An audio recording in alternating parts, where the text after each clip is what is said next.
ഏവർക്കും ഫിജോസ് engineers and ആർക്കിടെക്ട്സിൻ്റെ മറ്റൊരു എപ്പിസോഡിലേക്ക് സ്വാഗതം. ഇന്ന് നമ്മൾ പുതിയൊരു ഇൻഫർമേറ്റീവ് വീഡിയോ ആയിട്ടാണ് വന്നിരിക്കുന്നത്. ബിൽഡിംഗ് കൺസ്ട്രക്ഷൻ പ്രോസസ്സുകളും അതിലുള്ള സ്റ്റെപ്സിനെ പറ്റിയും നമുക്ക് നോക്കാം. വീട് നിർമ്മാണത്തിൽ ഒഴിച്ചുകൂടാനാകാത്ത ഒരു ഘടകമാണ് ഫൗണ്ടേഷൻ എന്ന് പറയുന്നത്. അടിത്തറ നന്നായാൽ കുടുംബം നന്നായി എന്ന് പറയുന്ന പോലെ ഫൗണ്ടേഷൻ നന്നായാൽ വീടും നന്നാകും. ഫൗണ്ടേഷൻ എന്നത് ഒരു ഘടനയുടെ താഴത്തെ ഭാഗത്തെ സൂചിപ്പിക്കുന്നു. അത് പുതിയ കെട്ടിടത്തിൻ്റെ ഭാരം തുല്യമായി വിതരണം ചെയ്യാനും ഉറച്ച അടിത്തറ നൽകാനും രൂപകൽപ്പന ചെയ്തിട്ടുള്ളതാണ്.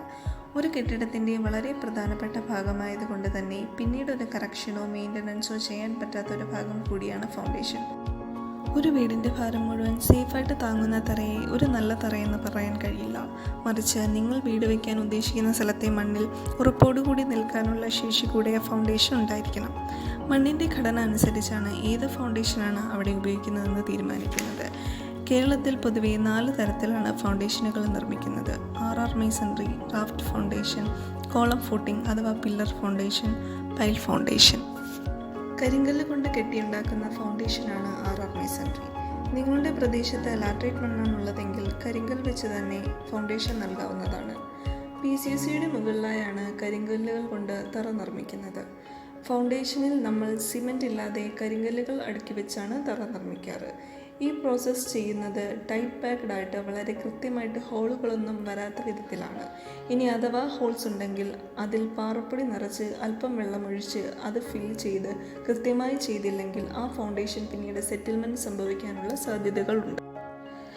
റാഫ്റ്റ് ഫൗണ്ടേഷനുകൾ ഉയർന്ന സമഗ്രതയുള്ള ഒരു തരം അടിത്തറയാണ്. അതിൽ 4 ഫൗണ്ടേഷൻ പിയറുകൾ ഒരു വലിയ ഫൗണ്ടേഷൻ സ്ലാബ് ഉപയോഗിച്ച് ബന്ധിപ്പിച്ച് ഒരു കൂട്ടൻ ഘടന ഉണ്ടാക്കുകയും ഫൗണ്ടേഷൻ പിയറുകൾ ബീമുകളിലൂടെ ബന്ധിപ്പിക്കുകയും ചെയ്യുന്നു.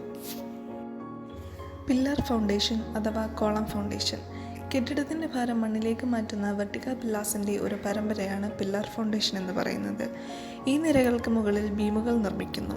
മരങ്ങൾക്ക് ചുറ്റും അല്ലെങ്കിൽ സങ്കീർണമായ റൂട്ട് സിസ്റ്റമുള്ള സ്ഥലങ്ങളിൽ പരമ്പരാഗത അടിത്തറ കുഴിക്കുന്നത് ബുദ്ധിമുട്ടായതിനാൽ അവിടങ്ങളിൽ പില്ലർ ഫൗണ്ടേഷൻ നന്നായി പ്രവർത്തിക്കും.